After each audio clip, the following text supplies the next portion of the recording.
Welcome to At the Potter's Wheel with Find Rest My Soul. Who is taunting you today? The Bible says in Isaiah chapter 36, verse 5, "You say you have counsel and might for war, but you speak only empty words. On whom are you depending that you rebel against me?" The Assyrian king captured Judah. Sennacherib, a tenacious warrior, defeated Babylon on his east and then turned to Judah and other kingdoms on his west. He captured Hezekiah's fortified cities. Though Hezekiah had joined Moab, Philistia, and others in rebelling against Sennacherib, he soon tried to back down. He even stripped the gold from the temple to buy peace, but it was not enough. Hezekiah's worst fears had come true. He had seen the fall of the northern kingdom of Israel because of its disobedience to God.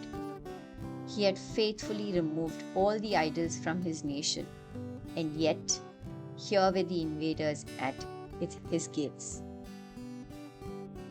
Backed by a strong army and their recent success, Rakshaka, commander of the Assyrian army, taunted the people of Israel.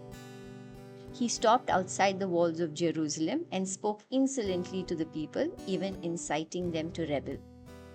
But the people remained silent, for Hezekiah had commanded his people not to answer him.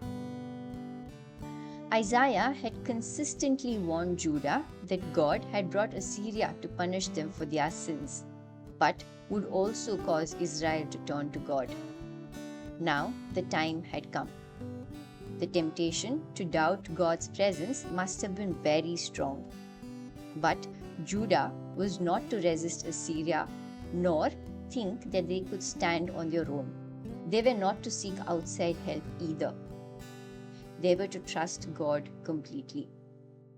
In what situation is God asking you to trust Him completely, though you are tempted to look for outside help? Let's pray together. Lord, the wave of fear is strong, but give me the courage to trust you completely, I pray.